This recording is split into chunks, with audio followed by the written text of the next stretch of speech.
اسی طرح اللہ تعالیٰ کی خالق ہونے کی حیثیت، یہ شاید آپ کے لیے نئی بات ہو بہت سے لوگوں کے لیے، مکے کے کافر و مشرک اللہ تعالیٰ کو توحید کے ساتھ خالق مانتے تھے، اکیلا خالق مانتے تھے اس کائنات کا۔ قرآن مجید میں متعدد آیات میں یہ بات واضح کی گئی ہے، لَإِن سَأَلْتُم مَّن خَلَقَ السَّمَاوَاتِ وَالْأَرْضِ، یقیناً اگر تم ان سے پوچھو کہ آسمانوں اور زمین کو کس نے پیدا کیا، یعنی یہ عربی کا محاورہ ہے آسمان اور زمین، یعنی کائنات کو کس نے پیدا کیا، لَيَقُولُنَّ اللَّهُ، تو یہ لازماً کہیں گے کہ اللہ ہی نے پیدا کیا۔ تو اس کا کیا مطلب ہوا کہ مکے کے ایک مشرک و کافر اللہ تعالیٰ کو اس کائنات کا واحد خالق سمجھتے تھے، یعنی توحید کے قائل تھے اس کائنات کی تخلیق میں، لیکن اس کے باوجود انہیں کیا کہا گیا؟ کافر کہا گیا، نہ ماننے والے کہا گیا۔ تو ان کا نہ ماننا یعنی وہ اصل میں تو تھا رسول اللہ صلی اللہ علیہ وسلم کو اللہ کا رسول نہ ماننا، اس پر تو پھر کسی وقت گفتگو ہوگی انشاءاللہ، لیکن اللہ تعالیٰ کے اعتبار سے وہ جس چیز کے منکر تھے وہ ایک اور بات تھی۔ وہ کیا تھی؟ کہ وہ اللہ تعالیٰ کو رب ماننے کے لیے تیار نہیں تھے۔ جیسے میں نے عرض کیا کہ اللہ تعالیٰ کا لفظ اللہ یہ عربی زبان میں اللہ تعالیٰ ہی کے لیے بنا تھا، اللہ تعالیٰ ہی کے لیے بولا جاتا تھا، غیر اللہ کے لیے یہ استعمال ہی نہیں ہوتا تھا۔ اس کے برعکس لفظ رب عربی زبان میں اللہ تعالیٰ کے لیے نہیں بنا تھا، یہ ان کے جو آقا تھے، ان کے جو لارڈز تھے، یہ ان کے لیے استعمال ہوتا تھا۔ یعنی حضرت بلال رضی اللہ تعالیٰ عنہ امیہ بن خلف کے غلام تھے، اور اردو میں کیا کہیں گے؟ امیہ بن خلف حضرت بلال کا آقا تھا، اور حضرت بلال امیہ بن خلف کے غلام تھے۔ انگریزی میں کہیں گے کہ امیہ was the master or lord of Bilal and Bilal was the slave of امیہ۔ عربی میں کیا کہیں گے؟ کانا بلال عبد امیہ، یعنی بلال امیہ کے عبد تھے، عبد کہتے ہیں غلام کو، اور امیہ کون تھا؟ کانا امیہ رب بلال، اور امیہ بلال کا رب تھا۔ یعنی اردو میں غلام اور آقا، اس کا پیرلل، اس کے متوازی عربی میں کیا ہے؟ عبد و رب، انگریزی میں کیا ہے؟ Slave and lord. تو گویا رب کا لفظ جو ہے یہ لارڈ اور آقا کے معنی میں استعمال ہوتا تھا۔ اللہ تعالیٰ کو وہ خالق بھی مانتے تھے، اور دلچسپ بات یہ ہے کہ رازق بھی مانتے تھے۔ سورہ یونس کی آیت نمبر 31 اور 32 اگر آپ پڑھیں تو آپ بڑے حیران ہوں گے۔ اس میں ارشاد ہوا قُلْ مَن يَرْزُقُكُم مِّنَ السَّمَاءِ وَالْأَرْضِ، ان سے کہو، یعنی مراد ہے ان سے پوچھو، کن سے؟ یعنی مکے کے کافروں سے۔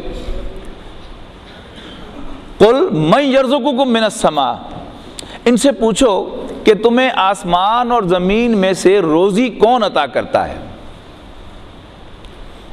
اَمَّن يَمْلِكُ السَّمْعَ وَالْأَبْصَارَ، یا یہ پوچھو کہ کون کنٹرول رکھتا ہے تمہاری آنکھوں اور تمہارے کانوں پر۔ وَمَن يُخْرِجُ الْحَيَّ مِنَ الْمَيِّتِ وَيُخْرِجُ الْمَيِّتَ مِنَ الْحَيِّ، اور کون مردہ کو زندہ سے اور زندہ کو مردہ سے نکالتا ہے۔ وَمَن يُدَبِّرُ الْأَمْرَ، اور کون کاموں کو پلان کرتا ہے، کاموں کی تدبیر کرتا ہے۔ اور آپ حیران ہوں گے سن پر، سَيَقُولُونَ اللَّهُ، تو یہ کہیں گے اللہ۔ پھر کہا گیا افلا تتقون، تو تم یہ سب کچھ مانتے ہو تو پھر اس سے ڈرتے کیوں نہیں ہو؟ اور پھر اللہ تعالیٰ کا اصل تعارف کرایا، فَذَلِكُمُ اللَّهُ رَبُّكُمُ الْحَقُّ، تو وہ اللہ ہی تمہارا حقیقی آقا ہے۔ اب میں اس کی مثال آپ کو دیتا ہوں، وہی حضرت بلال اور حضرت امیہ سے سمجھاتا ہوں کہ فرق کیا پڑتا ہے۔ حضرت بلال رضی اللہ تعالیٰ عنہ حضور صلی اللہ علیہ وسلم پر ایمان لائے۔ پہلے وہ ایک عام قسم کے غلام ہوں گے، اور غلام کی ذہنیت ایک ملازم کے ذہنیت میں کچھ کم چوری جو ہے وہ شامل ہوتی ہے، یہ اس کی نیچر کا حصہ ہے کہ جب اس کا مالک اسے دیکھ رہا ہو تو وہ ذرا سیدھا ہو کے بیٹھتا ہے، اور جب ذرا وہ نہ ہو تو وہ ذرا سست ہو جاتا ہے، یہ اس کی نیچر کا حصہ ہے۔ تو حضرت بلال بھی ایک عام قسم کے غلام تھے۔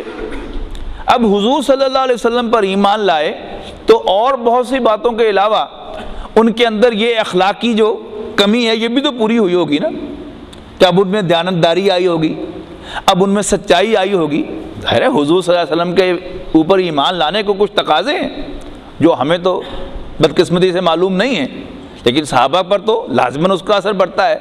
تو میں اس کی مثال دیا کرتا ہوں کہ حضرت بلال رضی اللہ تعالیٰ عنہ حضور صلی اللہ علیہ وسلم پر ایمان لانے کے بعد امیہ کے پاس گئے اور انہوں نے جا کے کہا کہ سر میں بڑا شرمندہ ہوں کہ میں آپ کی خدمت بڑی کوتاہی کرتا رہا ہوں، کم چوری سے معاملہ کرتا رہا ہوں۔ تو آج وہ ہے نا ہاشمیوں کے، وہ عبداللہ کے بیٹے، عبد المطلب کے پوتے محمد صلی اللہ علیہ وسلم، آج انہوں نے مجھ سے وعدہ لیا ہے کہ میں جھوٹ نہ بولا کروں اور میں کم چوری چھوڑ دوں،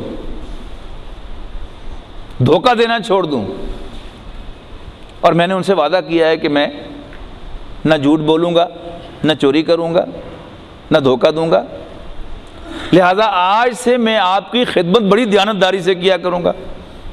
اب کیا تاثر ہوگا امیہ کا، ہے آپ کو اندازہ اس کا؟ یعنی دل ہی دل میں امیہ بڑا خوش ہوا ہوگا، واہ واہ بلے ہو محمد دے کہ اس نے میرا ایک کھوٹا سکہ کھڑا کر دیا، اور وہ کہنے ہی والا ہوگا کہ اچھا مجھے لے جانا ان کے پاس، میں ان کو شکریہ ادا کر کے آؤں گا کہ انہوں نے میرا بڑا ایک اچھا کام کر دیا۔ لیکن حضرت بلال نے اپنی بات جاری رکھتے ہوئے فرمایا لیکن، اس نے کہا لیکن کیا؟ تو حضرت بلال نے کہا ہوگا اب آپ میرے مخدوم تو ہیں، میرے رب نہیں ہیں۔